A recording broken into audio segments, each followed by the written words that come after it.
Anwar cement news hour extra. আমাদের আজকের শিরোনাম জাহালম। একজন মানুষের নাম আজ শিরোনাম হয়েছে। সারাদিন ধরে যারা সংবাদ মাধ্যমের সঙ্গে সংযুক্ত ছিলেন তারা সকলেই জানেন, আবার সন্ধ্যের পরে এসে যারা যুক্ত হয়েছেন তারা কিছুটা জানেন, আবছা আবছা জানেন। তাদের পুরো ধারণাটা পরিষ্কার করবার জন্যই আমাদের আজকের এই প্রয়াস। একজন মানুষের নামেই আমরা শিরোনামটি করেছি। মানুষটি টাঙ্গাইলের নাগরপুর ধুবরিয়া গ্রামের একজন সাধারণ খেটে খাওয়া মানুষ। শ্রমিক হিসেবে, তাৎকল শ্রমিক হিসেবে কাজ করতেন নরসিংদীতে। ৩ বছর আগে 1092 দিন পরে তিনি বিনা অপরাধে জেল খেটে কাল মধ্যরাতে ছাড়া পেয়েছেন। আজ ফেরত গেছেন টাঙ্গাইলে তার নিজের বাড়িতে, মায়ের সঙ্গে, স্ত্রীর সঙ্গে, পরিবারের সদস্যদের সঙ্গে। প্রায় ৩ বছর পরে তিনি দেখা করেছেন, তাদের মিলন হয়েছে। আমরা এই বিনা অপরাধে 1092 দিন জেল খাটা এই মানুষটি কেন জেল খাটতে হলো, কার ভুল, কোথায় ভুল, সেই সব বিষয় নিয়ে আমরা একটু বিস্তারিত দেখবার চেষ্টা করব। গল্পটি আরেকবার একটু আপনাদের সামনে হাজির করতে চাই, একটু অন্যভাবে। কিন্তু গল্প হাজির করবার আগে পরিচয় করিয়ে দিচ্ছি যারা আছেন আমাদের সঙ্গে। আছেন বিচারপতি সৈয়দ আমিরুল ইসলাম, দুদকের আইনজীবী অ্যাডভোকেট খুরশিদ আলম আমাদের সঙ্গে আছেন সুপ্রিম কোর্টের আইনজীবী অ্যাডভোকেট অমিত দাস গুপ্ত। আমরা আগেই বলেছি জাহালম, যার নামে শিরোনাম জাহালম, আমাদের সঙ্গে আছেন, টাঙ্গাইল থেকে সরাসরি সংযুক্ত হয়েছেন। আমরা জাতীয় মানবাধিকার কমিশনের চেয়ারম্যানকে অনুষ্ঠানের কোনো একটি পর্বে সরাসরি সংযুক্ত করব। তিনি কাজী রিয়াজুল হক, কক্সবাজারে বর্তমানে আছেন, তিনি আমাদের এই অনুষ্ঠানের সঙ্গে যুক্ত হবেন। আর এছাড়াও আমরা সরাসরি যুক্ত হব আমাদের সহকর্মী ঠাকুরগাঁও প্রতিনিধির সঙ্গে ফিরোজ আমিন সরকার, তিনি একটু পরে আমাদের সঙ্গে সংযুক্ত হবেন। সবার আগে জাহালম, যার নামই শিরোনাম জাহালম, 1092 দিন পরে বাড়ি ফিরেছেন।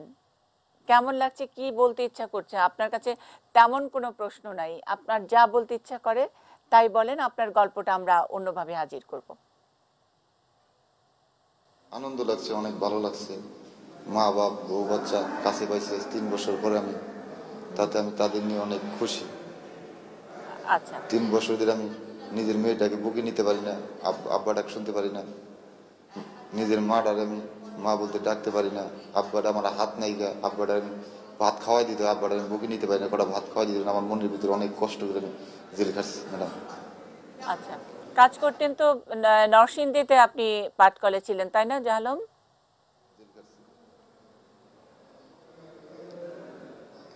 জি জি ম্যাডাম। আচ্ছা, তো হঠাৎ করে কেন আপনাকে? গুরাশাল বাংলাদেশ জুট মিল, আমি 4 নম্বর তার চালাতাম। 4 নম্বর তাতালে। তাহলে হঠাৎ করে কে আপনাকে ডাকলো, কে বললো যে আপনার নামে চিঠি আছে, আপনার নামে সমন আছে? এটা হঠাৎ করে কে ডাকলো, সেই দিনের কথাটা কি একটু মনে আছে আপনার?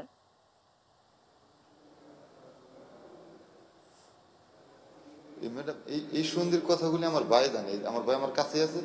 মানে কি হয়েছে না হয়েছে এটা আমি জানি না, তো ভাই জানে। কিন্তু ভাই আমার বলছে যে দুদকের চিঠি পাচ্ছে, আমি দুদক কি জিনিস সেটা তো বুঝতাম না কোনোদিন। আচ্ছা, পরে আমার বললো, পরে আমার গুলিস্তান তারাইতে গেছে, গুলিস্তান তারাইছি, পরে আমার সেগুন বাগাইছে কোনে এই জায়গা লয়ে গেছে। আচ্ছা, বুঝছেন ম্যাডাম? হ্যাঁ, তারপর সেগুন বাগিচা দুদকের অফিসে গেলেন, তারপর? ওইসব শুনতাম কিছু আমি। তারপর পরে দুদকের অফিসে গেলাম, দুদকের অফিসার যারা আছে তাদের সাথে তারা বসলো, বসার পরে তাদের সাথে কথা বললাম। আমার একটা ছবি দিল, কই দেখেন চিনি এই ছবিটা কি আপনার নাই? আমি বললাম যে না, এই ছবিটা তো আমার না। কই ভালো করে দেখেন। আমি বললাম ভালো করে দেখছি স্যার, আমার জীবনে আমি কোনো টাইপই করিনি, কারণ আমার জীবনে আমি পড়ালেখা করিনি, আমি টাইপ করব কোড পড়ব কিভাবে? এই জন্য আমি স্যার মানা করছি, আমি বিহাদের মানা করছি যে না, এটা আমি না। পরের দিন আবার একবার ডাকছে স্যার, পরে আবার আসলাম সাক্ষাৎ করতে।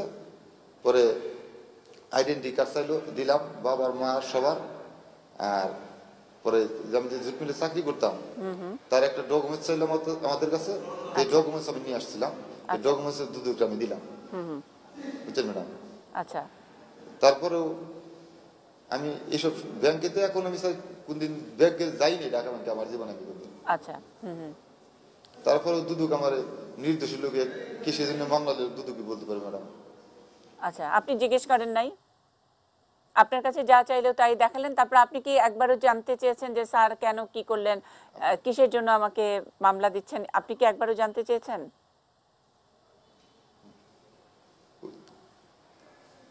জি জানতে চাইছি, আমার ওই যে অ্যাকাউন্ট করে দেয় ওইরকম একটা ফাইল বের করে আমার দেখাইছে, কয় এই যে আপনি অ্যাকাউন্ট করছেন, ইংরেজিতে সিগনেচার করছেন, এটা দেখাইছিল। পরে আমি বলছি না, আমি তো ইংরেজি সিগনেচার জানি না, আমি ইংরেজি সিগনেচার করতে পারি না, খালি আমার নাম, এই বাংলায় খালি আমার নামটুকু লিখতে পারি, আর কোনো কিছু আমি পারি না ম্যাডাম।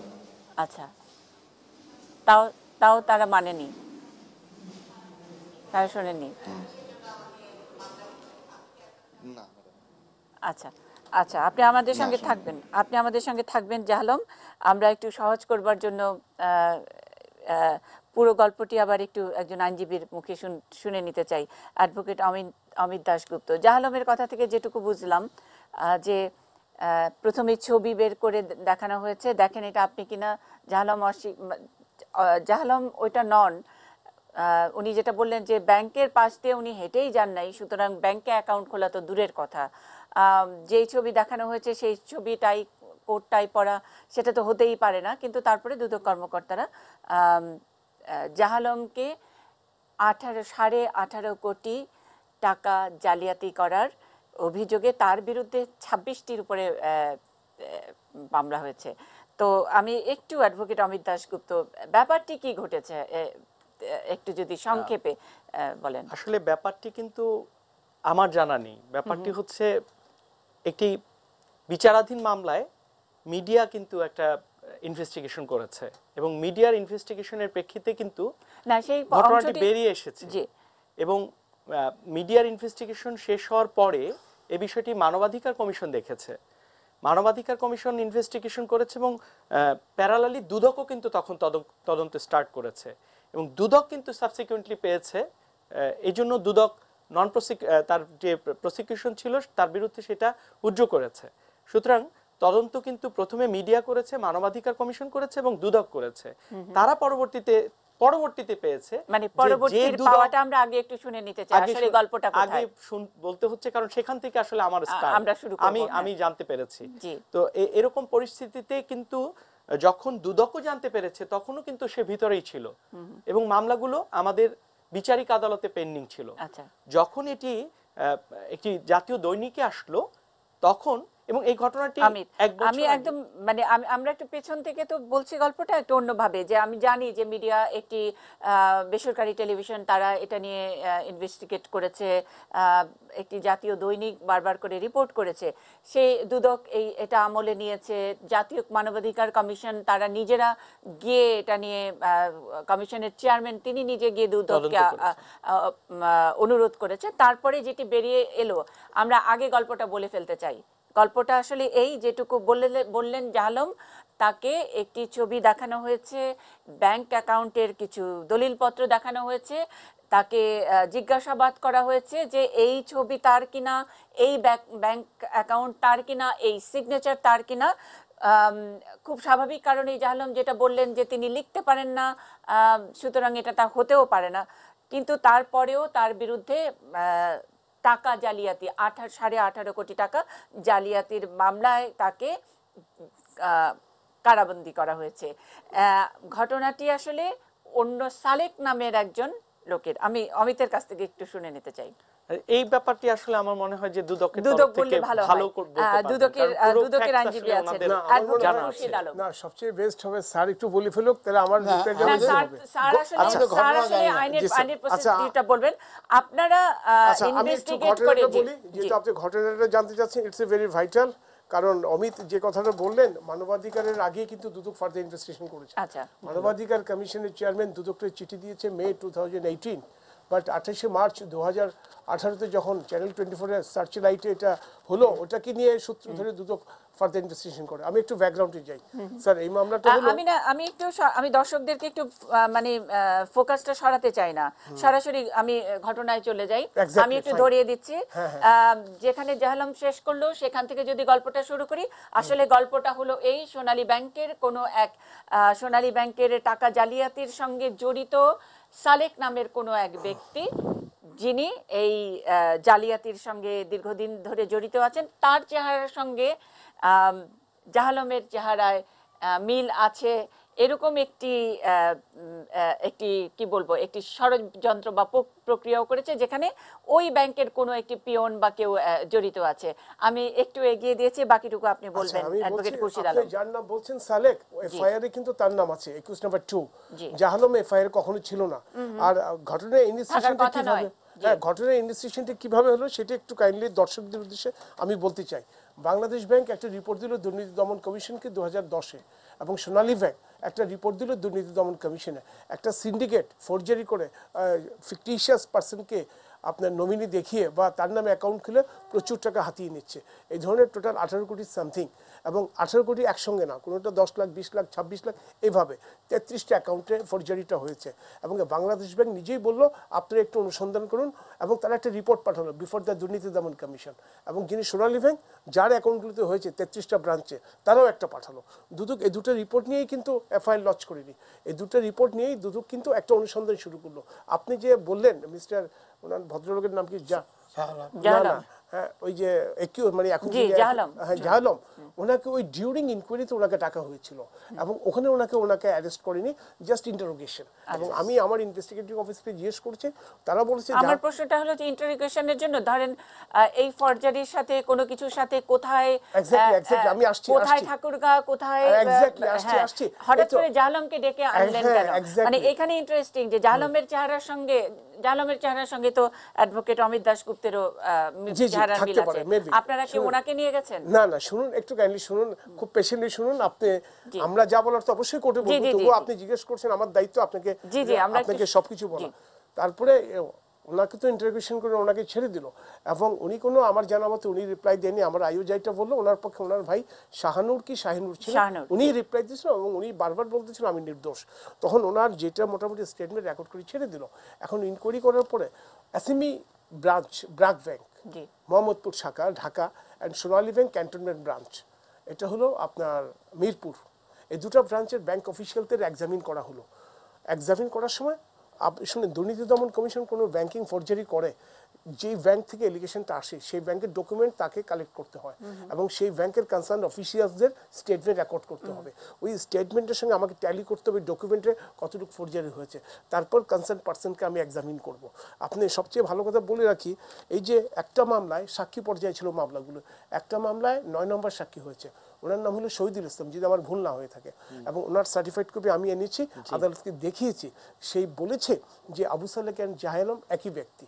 যখন চ্যানেল 24-এর প্রোগ্রামটা হলো, দুর্নীতি দমন কমিশন 27 ফেব্রুয়ারি 2018-তে প্রোগ্রামটা সম্পর্কে জানলো, পরদিনই ওনারা সিদ্ধান্ত নিয়ে একটা পর্যালোচনা সভা করলো, এবং তার পাবলিক প্রসিডিউর করে বললো নট টু প্রসিড, এই কেসে আপনারা প্রসিড করবেন না, আপনারা অ্যাডজর্নমেন্ট দেন, অ্যাডজর্নমেন্ট মুলতবি, সময় চান, এবং এটা তাদের মাইনরিটির মধ্যে সিদ্ধান্ত আছে।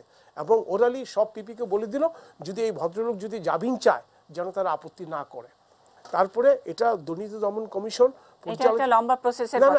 আপনাকে ম্যাডাম এটা শুনতেই হবে, না হলে কিন্তু একটা ইনস্টিটিউশনকে কিন্তু আপনি মানে ইনজাস্টিস করছেন।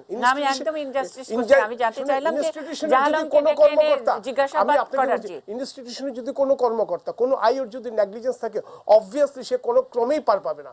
একজন ডিস্ট্রিক্ট জাজ পদমর্যাদার ডিরেক্টরকে আজকে ওনাকে ইনকোয়ারি কমিটি করে একটা কমিটি করা হয়েছে এই পুরো জিনিসটা খতিয়ে দেখার জন্য, এবং দুদক অত্যন্ত সিরিয়াসলি এই জিনিসটা এটা দেখেছে।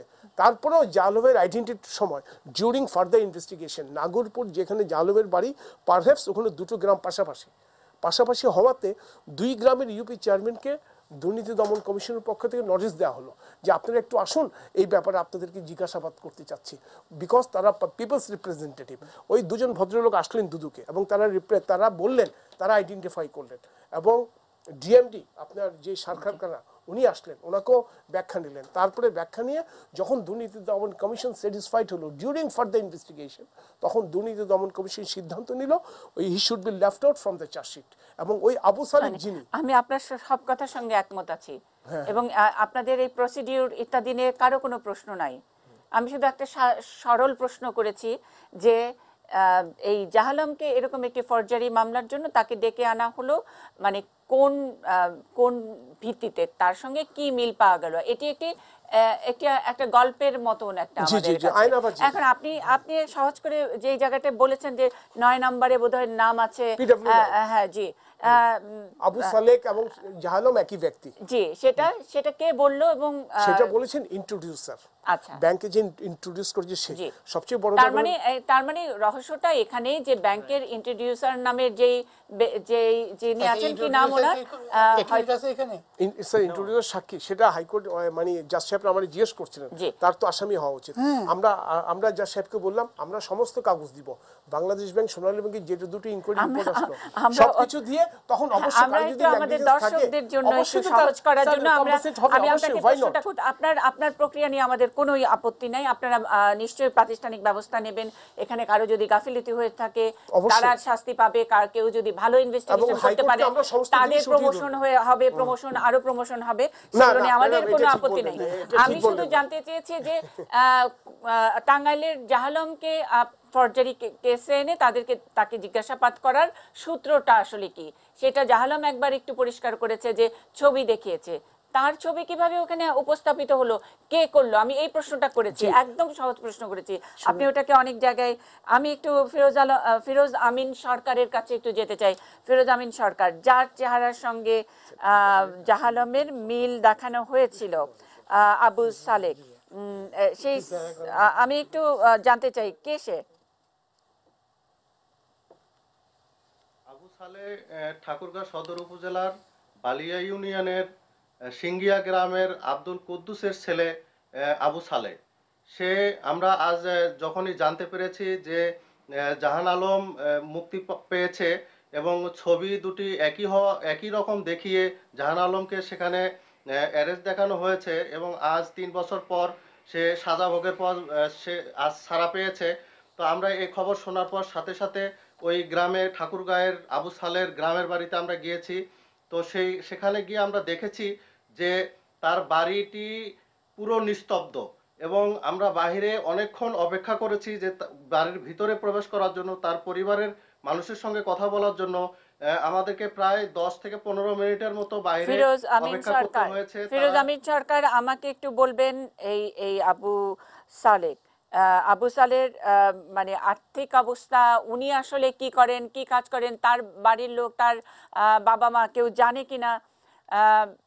আমরা এতক্ষণে আমরা জেনে গেছি যে এই ধরনের ব্যাংকের যে জালিয়াতি, তার সঙ্গে আবু সালেকের একটা, সেই অভিযোগেই তো আসলে জাহালামকে আটকে রাখা হয়েছিল।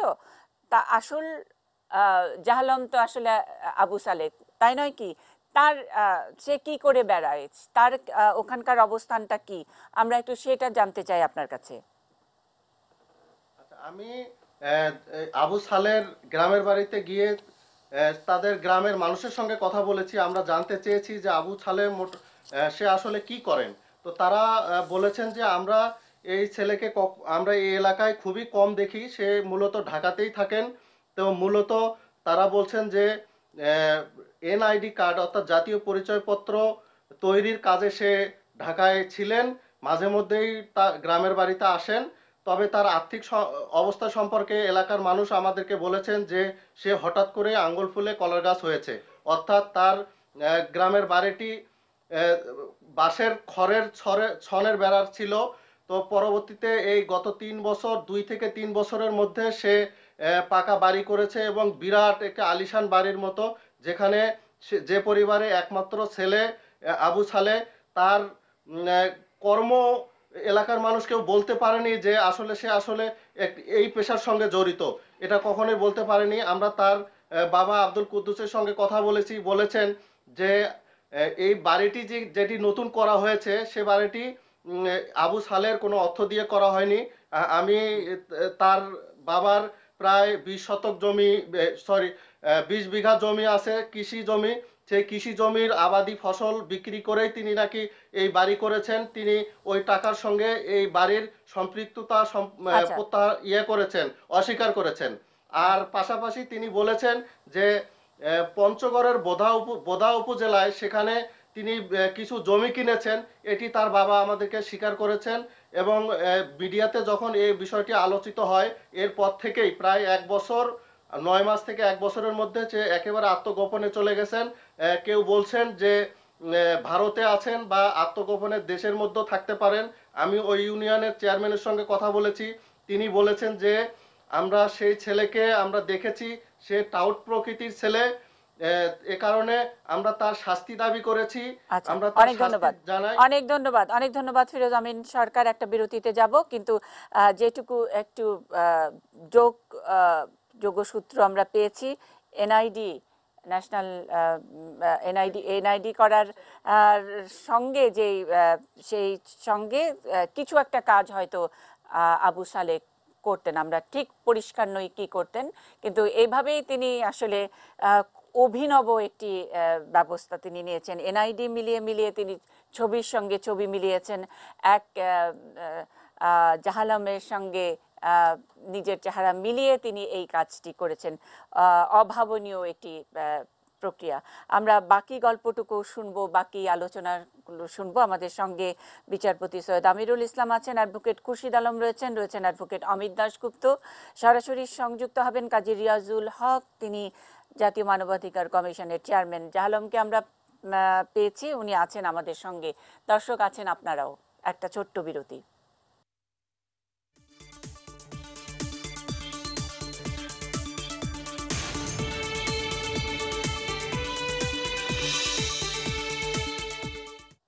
Anwar cement news hour extra, আপনারা জানেন একটি নামই আজ শিরোনাম হয়েছে, জাহালম নিয়ে আমরা কথা বলছি।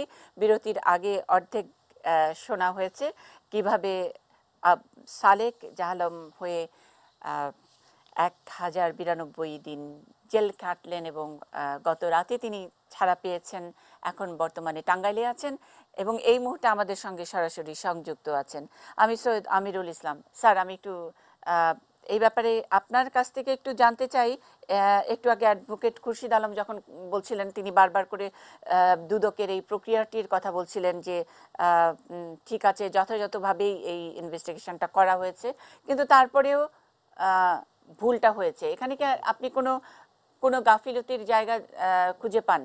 উনি ওনার মতন করে বলেছেন, তারপরেও 1092 দিন আগে কিছুই জানতাম, এখানে যা শুনলাম, জি, এ শোনার পক্ষ থেকে আমি যেটা মনে করছি যে যখন জিজ্ঞাসাবাদের পর্যায়ে জাহালম বলল আমি আবু ছালেক না, জি, এটা আমার ছবি নয়, এবং এটা আমার ছবি না, আমি ইংরেজি তাকে লিখতে পারি না, স্বাক্ষর দেখানো হলো, সে বলল যে আমি ইংরেজিতে লিখতে পারি না, এই দেখেন আমার আইডেন্টি, আমি যে কাজ করি বাংলায় এরকম লেখা।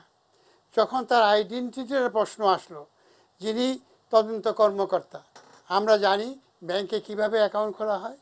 আপনি যখন একটা ব্যাংকে অ্যাকাউন্ট খুলতে যাবেন, আপনার ছবি দিতে হবে, আপনাকে ব্যাংকে যার হিসাব আছে ওই রকম একজন ব্যক্তি আপনাকে আইডেন্টিফাই করবে, ন্যাশনাল আইডি দিতে হয়, ন্যাশনাল আইডি দিতে হয়, এবং একজন অ্যাকাউন্ট হোল্ডার করতে হয়, ইন্ট্রোডিউস করতে হয়। তাহলে সেখানে কিভাবে উনি যদি যখনই বলল তদন্তকারী কর্মকর্তা, ওই যে ফর্মে যে সিগনেচার আর তার সাথে মিলাইলেই দেখা যেত, হ্যান্ডরাইটিং এক্সপার্টে গেলেই তো ধরা পড়তো যে এই স্বাক্ষরের সাথে এই স্বাক্ষর মিলে না এবং এই ছবির সাথে এই ছবি মিলে না।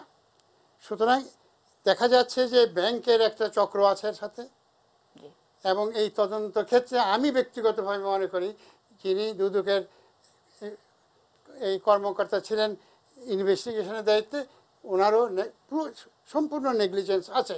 উনি যদি সতর্ক হতেন, সঠিকভাবে তদন্ত করতেন, তাহলে প্রথম তদন্তের পর্যায়ে তিনি ধরতে পারতেন যে এই ব্যক্তি সেই ব্যক্তি না, কিন্তু তেনারা সেই পর্যায়ে যান নাই। যখন মিডিয়া এটা টেক আপ করলো, বিভিন্ন জায়গায় আসলো, তখন ওনারা করলেন। ওনারা, আমি জানি না তদন্তকারী কর্মকর্তাকে ওনারা কোনো কৈফিয়ত চেয়েছেন কিনা, তাই কোনো জিজ্ঞাসাবাদ করেছেন কিনা। ইনকোয়ারি কমিটি হয়েছে আজকে হয়েছে ইনকোয়ারি কমিটি। যখন 3 বছর জেল খাটার পর যখন মিডিয়াতে এটা পরিষ্কার হলো যে এই লোক সেই লোক না, তখন ওনারা ইনকোয়ারি কমিটি করেছেন। আমি একটু অমিতের কাছে জানতে চাই, আবু সালেক সম্পর্কে তথ্য নেওয়া শুরু হলো কখন? আবু সালেক সম্পর্কে মূলত একটি বেসরকারি টেলিভিশন চ্যানেল প্রথমে তথ্যটি নেয়, যখন জাহালমের ভাই, মানে এখানে তো কিউ পাওয়ার একটা ব্যাপার আছে যে আবু সালেক নিজের চেহারার সঙ্গে মিল করে এখানে দুদকের সামনে জাহালমকে হাজির করেছে।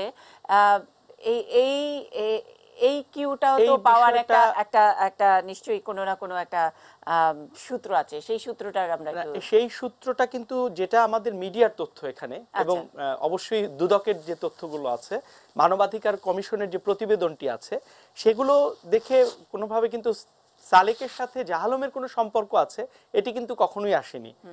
ব্যাংক কর্মকর্তারা সম্পর্ক নয়, চেহারায় মিলারও কিন্তু বিষয় নেই, তাদের চেহারা শুধু চুলের কাটিং বাদে কিন্তু অন্য কোনো দিক থেকে মিলছে না।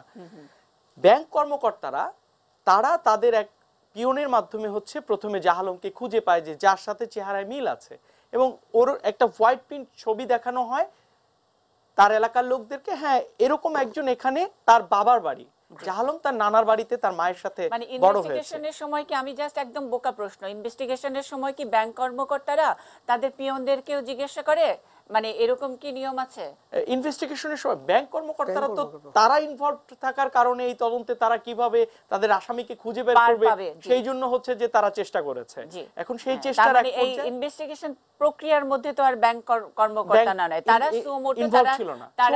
সুমোটো তারা নিজেরা গিয়ে তাদের একজন ক্লার্ককে বলেছে এরকম একজন লোক বের করে দাও বা কিছু, অথবা ওই ক্লার্কও এটার সঙ্গে জড়িত থাকতে পারে, এটা আমরা বলতে পারছি না।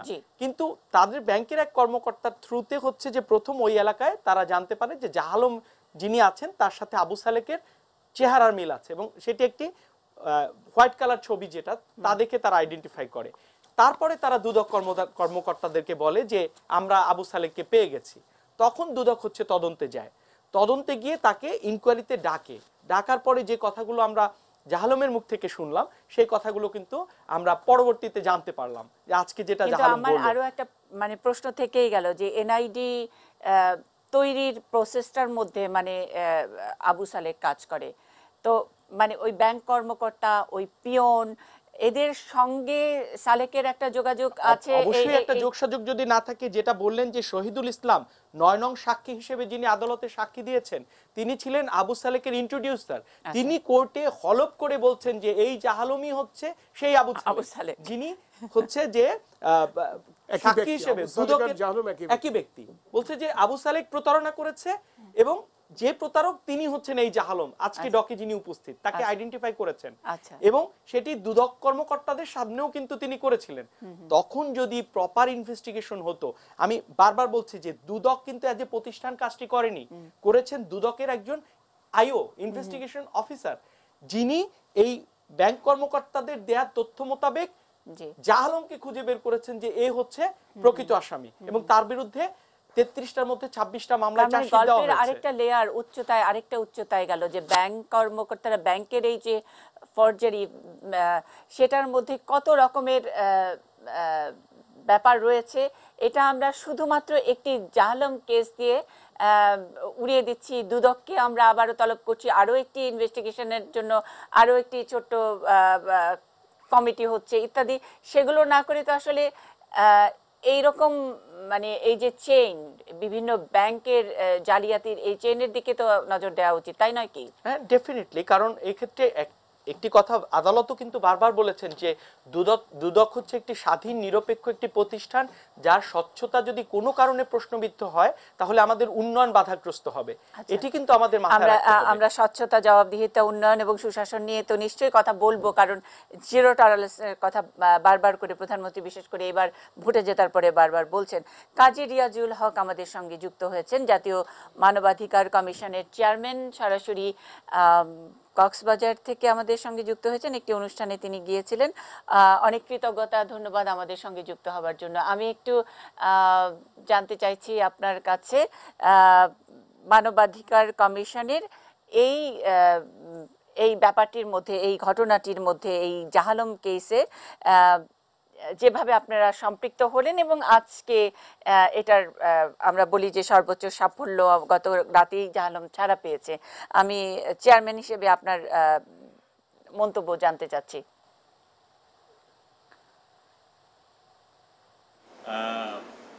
আমরা ঘটনাটি সম্পর্কে জানতে পারি, আমাদের কাছে প্রথম একটা চিঠি আসে শাহানুরের পক্ষ থেকে, জাহালমের ভাই শাহানুরের পক্ষ থেকে, এবং চিঠিটা পাওয়ার সঙ্গে সঙ্গেই আমরা কমিশনের একটা সভা ডাকি, এবং সভা ডেকে আমরা শাহানুরকে আমরা আসতে বলি, জাহালমের ভাইকে আমাদের অফিসে আমরা আমন্ত্রণ জানাই তার কাগজপত্র সহ আসতে, এবং অ্যাকর্ডিংলি আমাদের কাগজপত্র সহ মার্চ মাসের 5 তারিখে ও আসে, আমাদের এখানে আসে, আমাদের এসে ও তার কাগজপত্র দেখায়, ওর বক্তব্য রাখে, এবং ওর বক্তব্য থেকে এবং কাগজপত্র দেখে আমাদের কাছে প্রাথমিকভাবে প্রতীয়মান হয় যে এখানে একটা অনেক বড় ধরনের জালিয়াতি হয়েছে। শাহ আলমের পরিচয় আমরা যেটা জানতে পেরেছি, তাতে আমাদের কাছে মনে হয়নি তাৎক্ষণিকভাবে যে এই লোকটি এত বড় একটা অন্যায় কাজের সাথে জড়িত থাকতে পারে, কারণ সে লেখাপড়া জানে না, তার কোনো ব্যাংক অ্যাকাউন্ট নেই, ওর ভাই বলেছে। তো যাই হোক, আমরা শাহানুরের কথার উপরে ভিত্তি করেই, আমরা তো শাহানুরের কথার উপরে থেকে আমরা একটা প্রতিবেদন তৈরি করতে পারি না, আমরা শাহানুরের কথাটাকে আমরা গুরুত্বের সাথে নিয়ে তার জবানবন্দি কাগজপত্র দেখে আমরা সঙ্গে সঙ্গে জেলা প্রশাসক টাঙ্গাইল, জেলা প্রশাসক ঠাকুরগাঁ এবং ওই যে বাংলাদেশ জুট মিলে নরসিংদীতে এসে কাজ করতো, সেখানে আমরা তাদের কাছে চিঠি পাঠাই ইমিডিয়েটলি তদন্ত করে আমাদের কাছে একটা প্রতিবেদন দেওয়ার জন্য, যে শাহানুর যে কথাগুলো বলেছে শাহ আলমের ভাই, সেই কথাগুলো সত্যতাটা আছে কি নেই। এবং অ্যাকর্ডিংলি আমরা দেখি যে ওই সমস্ত জায়গা থেকে যে প্রতিবেদনটা আসে, এবং একটু আগে আপনাদের ঠাকুরগাঁয়ের প্রতিনিধি যিনি এই গত 2-4 দিন আগে যে ঘটনাগুলো জানতে পেরেছেন সালেকের বাড়িতে, যে তো সালেকের বাড়ি সম্পর্কে যে প্রতিবেদন আসে, ঠিক একই প্রতিবেদন, ওই কথাগুলোই আমরা তখন পেয়ে যাই। এটা মে মাসের দিকে আমরা পেয়ে যাই। আমরা যখন এটা পেয়ে যাই যে সালেকের বাড়িতে সে পাশের উপজেলায় বাড়ি জমি কিনেছে, তার বাড়িতে ভবন করেছে, পাশ করে সে কোথায় চলে গেছে তার কোনো খোঁজখবর যাচ্ছে, একটা ছেড়ে আরেকটা, এরকম অনেক ঘটনা অন্য ব্যক্ত থাকে। At the same time Shah আলমের পক্ষ থেকে আমরা এই নাগরপুরের ওই ইউনিয়ন পরিষদের চেয়ারম্যান, উপজেলা নির্বাহী অফিসার, এরাদের সব প্রতিবেদন নিয়ে ডিসি যখন আমাদের পাঠায়, তখন দেখতে পাই যে শাহ আলম একটা তাঁত মিলে চাকরি করে, সে কোনো লেখাপড়া জানে না, এবং সে তার বাড়ির অবস্থা অত্যন্ত অসহায়, তার মা অন্যের বাড়িতে কাজ করে, ওরা যেটা বললো, এবং সে তার সন্তানকে তার নানির বাড়িতে থাকে, এবং বিভিন্ন ধরনের ঝামেলা দিয়ে এই ঘটনাগুলো নিয়ে আমরা ওই দিনই সম্ভবত 25-21 তারিখে মে মাসের আমরা তখন দুদককে আমরা চিঠি দেই। আমরা দুদককে একটা চিঠি দিয়ে বলি যে আমরা এই তদন্তগুলো করেছি, যেখানে আমাদের কাছে মনে হয়েছে যে ওরা আলোচনার সময় যে কথাগুলো বলেছিল, শাহ আলম, যেটা আপনারা আপনাদের মিডিয়ার মাধ্যমে প্রচার করেছেন, যে আমি আবু সালেক না, আমার নাম শাহ আলম, আমি লেখাপড়া জানি না স্যার, আমার কোনো ইংরেজিতে সই করতে আমি জানি না, আমি বাংলায় কোন রকম সই দিয়ে আমি আমার বেতনটা নেই, এই যে কথাগুলো। এবং এর মাঝখানে একটু বলি, এই ঘটনার পরে আমরা শুধু ওই ডিসিদের কাছে প্রতিবেদন পাঠিয়ে আমরা বসেছিলাম না। আমি যখন জানতে পারলাম যে সে কাশিমপুর কারাগারে আছে, আমি তখন আমার অফিসারদের নিয়ে কাশিমপুর কারাগার আমি পরিদর্শনে যাই। আপনারা জানেন যে কারাগার পরিদর্শন a part of our legal mandate. তো সেখানে যে আমি শাহ আলমকে বের করি, শাহ আলমের সাথে আমি কথা বলি, এবং শাহ আলমকে বলি তুমি কোথায় কি কাজ করতে। দেখলাম অত্যন্ত বোকা গোছের একটা মানুষ, অতি সাধারণ একটা মানুষ। আজকে যেভাবে তাকে টেলিভিশনে দেখলাম চটপটে কথা বলছে, ওই সময় কিন্তু ওর অবস্থা আমরা অনেক করুণ দেখেছিলাম, কথাই বলতে পারে না, এরকম অবস্থা। তো আমরা তখন ওদেরকে বলি, আবার জেল কর্তৃপক্ষকে বলি যে ওকে একটু তাঁতে নিয়ে যান। তো আপনারা জানেন যে জেলখানায় তাঁতের শিক্ষা দেওয়া হয় কারাবন্দীদের জন্য। তো আমরা সেই প্রশিক্ষণ কেন্দ্রে নিয়ে যেয়ে দেখে যে চমৎকার তাঁতের কাজ করতে পারে। তখন আমি নিশ্চিত হলাম যে হ্যাঁ, সে তাঁতি এবং এইটাই তার একমাত্র পেশা। এইটা পাওয়ার পর যখন আমাদের কাছে প্রতিবেদন হলো, আমরা তখন আবার কমিশনে বসলাম, বসে সব অ্যানালাইসিস করে দেখলাম। আমরা তখন একমত হলাম যে হ্যাঁ, এখানে এই ঘটনাটি শাহ আলমকে অন্যায়ভাবে শাহ আলমকে এই ঘটনার সাথে কেউ না কেউ জড়িত করেছে, এবং কারা জড়িত করেছে সেটা আমরা বুঝতে পারলাম। এই যে ব্যাংক কর্মকর্তা, তারা এই জালিয়াতিটা করেছে, এবং পরবর্তীতে এন্টি কারাপশন কমিশনের যে সংশ্লিষ্ট কর্মকর্তা, ইন্সপেক্টর বা কি আমি জানি না, তিনি যে তদন্তগুলো করেছেন, সে তদন্তে তারা শাহ আলমকেই আবু সালেকের নামে পাঠিয়ে দিয়েছে। তাদের ভুল হয়েছে কিনা সেটা তারা বলতে পারবে। তখন আমরা এটা চিঠি দিই মানবাধিকার কমিশনের পক্ষ থেকে দুদককে চিঠি দেই, এবং আমরা একটা বড় ল ফার্মকে ঢাকা বারের এবং একটা বড় ল ফার্মকে আমরা নিয়োগ করি, এটা আমরা প্রতিনিয়ত ফলো করছি। 33টি মামলা ছিল আমাদের জানা মতে, আর 18.5 কোটি টাকা আত্মসাতের দায়। 26টি মামলাতে তার নামে চার্জশিট হয়ে গেছে, মামলা তখন বিচারাধীন। আমরা প্রত্যেকটা কোর্টে যেদিন মামলা থাকে আমাদের অফিসার যায়, আমাদের সেই আইনজীবী, সেই ল ফার্মের আইনজীবী সেখানে মুভ করে। প্রথম দিকে আমরা দেখেছি যে দুদক আমাদের পরে অনেক সমর্থন জুগিয়েছে। প্রথম দিকে আমরা দুদককে অনেক আমাদের লয়ার অনুরোধ করেছে যে আপনি বলেন, আপনি আপত্তি করেন না, ওর একটা জামিনটা হোক, আগে বেরিয়ে আসুক লোকটা, তারপর তার বিচার হবে, সে তো পালিয়ে যাবে না। কিন্তু পরবর্তীকালে দুদক দেখলাম বিষয়টাকে সিরিয়াসলি নিয়েছে। পরবর্তীতে সিরিয়াসলি নেওয়ার পরে আমরা কিন্তু আমাদের প্রতিবেদনে বলে দিয়েছিলাম, এরপরে আমরা ফলো করে যাচ্ছি। গতকাল রাত পর্যন্ত আমরা ফলো করেছি। আমরা যে ল ফার্মকে বলেছি যে জাহালমকে চূড়ান্ত না হওয়া পর্যন্ত আমাদের পক্ষ থেকে, মানবাধিকার কমিশনের পক্ষ থেকে আমাদের একটা দায়বদ্ধতা আছে, আইনি দায়বদ্ধতা আছে, এবং সরকারও মানুষের দোরগোড়ায় এই আইনি সেবাটা পৌঁছে দেওয়ার জন্য বদ্ধপরিকর। সেই কারণে আমরা আমাদের লিগ্যাল প্যানেল লয়ারের মাধ্যমে, আমরা আইনজীবীদের মাধ্যমে আমরা এটা লড়ে যাচ্ছি। অনেক ধন্যবাদ, অনেক ধন্যবাদ স্যার, আমাদের সঙ্গে থাকবেন। আমরা আবারও ফিরছি আপনার কাছে। আমরা পলিটিক্স প্লাস পর্বে নিউজ আওয়ার এক্সট্রা শেষ করছি। পলিটিক্স প্লাসে আবারও জাহালম নিয়েই ফিরছি।